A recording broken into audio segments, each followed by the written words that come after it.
Is Bears head coach Matt Eberflus going to be fired at the end of this season? My name is Harrison Graham. Let's talk about it here on Chicago Bears Now.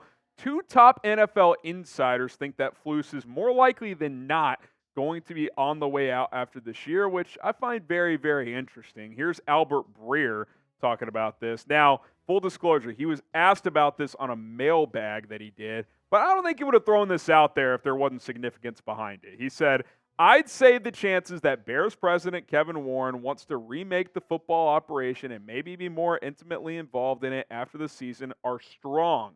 So I think it probably would take a late season surge from this team to get Matt Eberflus a third season in Chicago.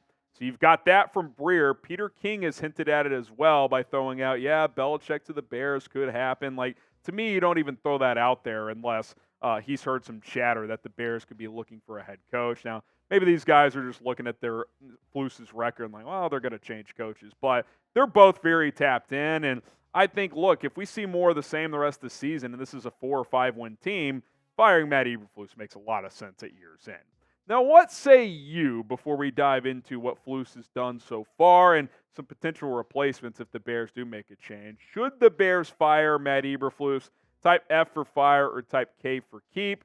I'm in the camp of firing him right now. He's got 7 games to change my mind, but if the season ended today, it's a no-brainer. I'm firing Matt Eberflus. And the reason I'm doing that is because he's just had too many shortcomings. I mean, what stands out on the resume is something that's tangibly impressive. He's 6-21 overall. Well, that's not good. 3-14 last year. You kind of understand what last year was about. So 3-7 since. It's slightly improved, but not what we signed up for in year 2. He has not won an NFC North game. 0-8. He has not won back-to-back games a single time. He's got a chance to do it Sunday. We'll see if he can. He would also win his first NFC North game if he did that. He also suffered a 14-game losing streak at one point and went over a calendar year without a home win. Now, he snapped both of those, but this guy has not been good. I mean, we just got to be honest about these things. And, oh, by the way, Harrison, 3-7 this year, it's improved. I mean, I guess. Like, look at the quarterbacks he's beaten.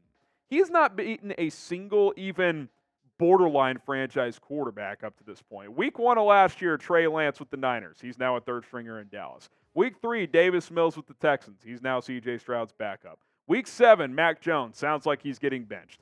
Week 5 this year, Sam Howell, who's the closest to a potential franchise quarterback. That's by far the best QB he's beaten this year. Week 7, Brian Hoyer, who should not be in the NFL. That's just a disgrace that he got a start in the NFL in the year of 2023. And then Week 10, yes, the number 1 overall pick in Bryce Young, but he and the Panthers have been a diabolical mess this year. Flus has to earn a third year. That has not happened yet. Now, hey, you go beat Jared Goff, split with him, go win at Minnesota, beat the Packers in Week 18. Maybe he can do enough to convince Ryan Poles he's worthy of another year, but so far, he has not done anything to deserve another year. And by the way, don't give me the defense has improved crap. Yes, it has improved, and he deserves credit for that, but he's the head coach. He's in charge of everything. If he was the defensive coordinator this year alone, I'd say, I'd like to bring him back. Like, this defense has improved, but he's horrible in front of cameras. He's awful at the podium. He's in charge of the whole team. Multiple coaches have had to get fired for suspicious reasons this year. Oh, and by the way, you're 6-21. You're the head coach. You're not the defensive coordinator. So let's separate those two when doing this evaluation. I'll tell you what, if the Bears fire Matt Eberflus, we're going live.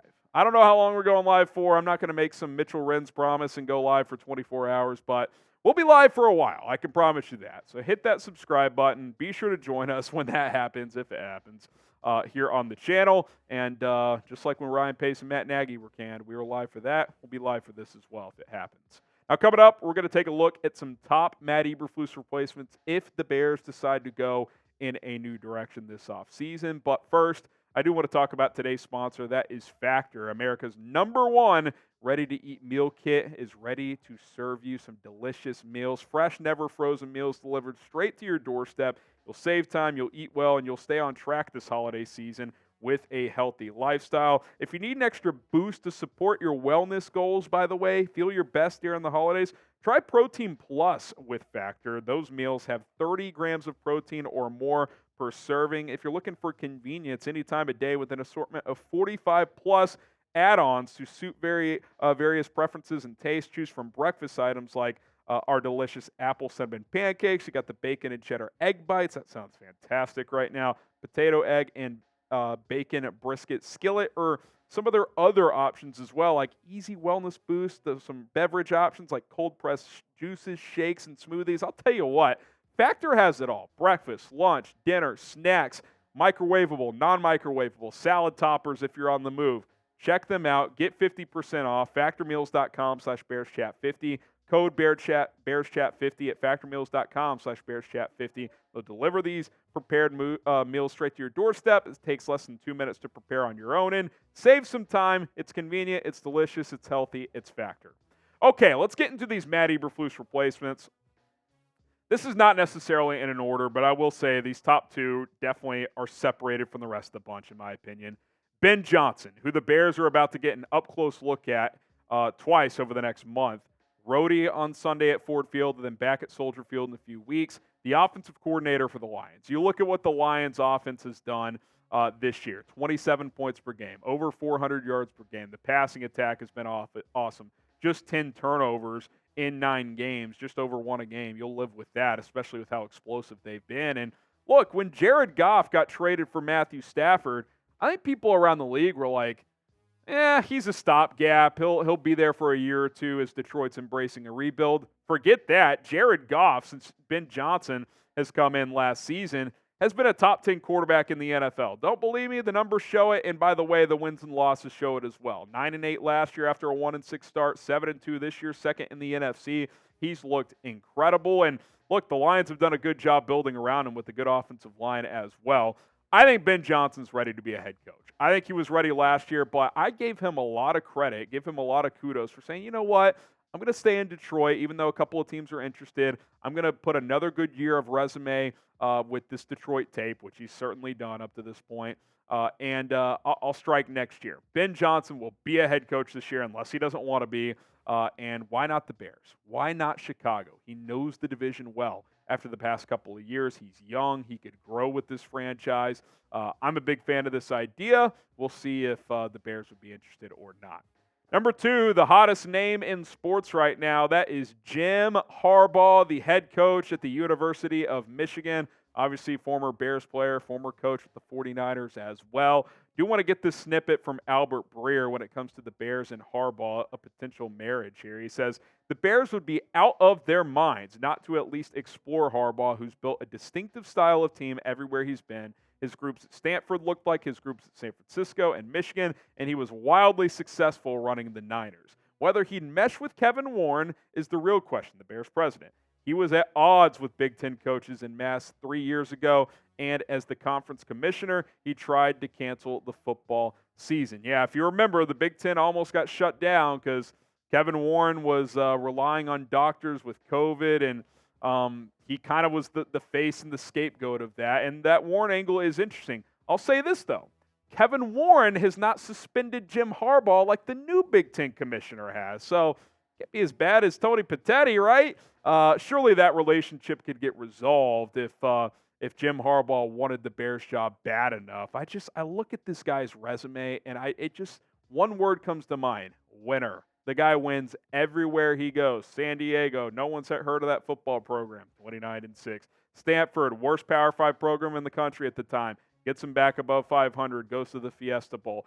49ers in a Super Bowl by year 2, multiple NFC championship games.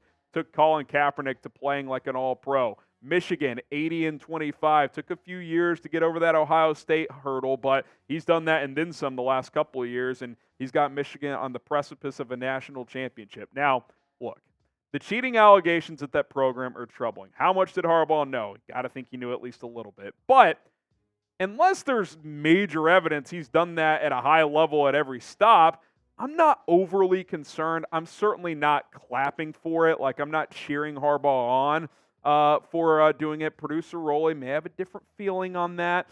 But I could certainly look past it to hire him. Like, I would be comfortable hiring Jim Harbaugh. The guy's a winner. The Bears have had nothing but losers since Lovie Smith has left. John Fox, the guy stinks.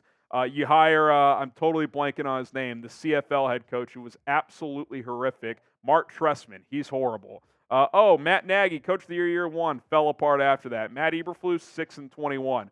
You're telling me you wouldn't give Jim Harbaugh a shot? There is absolutely no way I would not give Jim Harbaugh a shot. I would love to see him don the Bears hat in the blue, the navy, the orange. Let's go. Jim Harbaugh to Chicago. I'm all in. Would the cheating allegations stop you from hiring Harbaugh? Type Y for yes, type in for no. The only way it would maybe is if the NFL came out and was like, yeah, we're going to suspend him for half a season or something like that. But considering he's already serving that suspension in college, I think that's kind of like, okay, that's it. Like, the NFL is not going to add on top of that. So Y for yes and for no. Would the cheating allegations stop you from hiring Jim Harbaugh? Couple more guys, 3 more in particular. Bobby Slowick, the offensive coordinator for the Texans. Don't know the name, get to know it, because what he has done with Houston this year, and specifically with C.J. Stroud, has been fantastic. Sure, Stroud's completion percentage isn't great, but this guy's running away with Rookie of the Year. Some consider him like a second-tier MVP candidate right now. He's got the Texans at 5-4. That offense is humming, and C.J. Stroud's a big reason why, and Bobby Slowick's a big reason why. 2 reasons why I like him a lot. Number 1, he's helped a rookie play like a top 10 quarterback. Stroud's been a top 10 QB this year. Can't dispute it. Number 2, he's a Kyle Shanahan disciple, which, 1, you like guys who've been around that offense. And 2, the Bears' concepts stem from the Shanahan offense. So even if you don't love Luke Getsy, but you don't want to completely change your offense, well, Bobby Slowick's going to run a similar scheme, but hopefully just be much better at doing it than Luke Getsy has. So I think there's some appeal to that as well, especially by keeping, if the Bears do keep a lot of their same personnel. Obviously, we'll see what happens at quarterback. But those are a couple of reasons why I like Bobby Slowick. I think there's a chance he's a head coach this cycle. A couple more here. Dan Quinn, the defensive coordinator for the Dallas Cowboys. We know what he brings to the table defensively. Obviously, I'm leaning offense in general, but couple things here. 1, Dan Quinn was a finalist in 2021 when they chose Matt Eberflus. And 2, unlike other defensive options out there, he's been a head coach before, and he's gotten a team to the Super Bowl, and he employed a guy like Kyle Shanahan to run his offense. So I would trust him to find good assistant coaches, a good offensive mind to do it on that side of the football. So while he's not my top guy, he would be an instant upgrade over Matt Eberflus. The defense would still be good, and I think he's more connected in terms of finding an offensive staff. Eric Bieniemy, last one here. So Eric Bieniemy, who's the Commanders' offensive coordinator. Yes, I know the Bears beat the Commanders. What does that say? Well, Bieniemy only runs the offense over there. A few things to keep in mind with Bieniemy. Number 1, he's turned Sam Howell into an adequate quarterback. I don't know if he's going to be the long-term answer in Washington, but he's done enough to at least earn that opportunity next year. That offense has been pretty good. Running game has picked up recently with Brian Robinson Jr. as well. And number 2, you got to give this guy credit, man. I mean, all he ever heard in Kansas City, it's Andy Reid's offense. It's Andy Reid's offense. I mean, he interviewed for like half the league to become a head coach, never got a chance to do it. And he finally said, you know what? I gotta separate from Andy Reid. Like, I'm gonna have to prove it somewhere else. Not saying it's been perfect this year, but Washington's offense has been much better than their defense, and coming into this year, that was not the expectation. The Commanders' defense was supposed to be the strength of that team, and it's been the offense. I think Eric Bieniemy deserves a lot of credit for that. Now, there's a real scenario where the Commanders fire Ron Rivera and just promote EB to be their head coach, so he may not even hit the market, but if he does, he's absolutely worth interviewing. Again, not my top guy, but I would be more open to it than I was 2 years ago, because you couldn't do it 2 years ago, because you can't go from the we hired Matt Nagy, who didn't have much play calling experience under Andy Reid, to let's hire Eric Bieniemy, who doesn't have much play calling experience under Andy Reid. You couldn't do it then. I think you could do it now, because now he's proven in Washington with much less talent than he had in Kansas City, and with him with the full controls of calling the plays, that he can understand offense at a very, very high level. Now, who is your top Matt Eberflus replacement? Maybe there's someone that I didn't name here.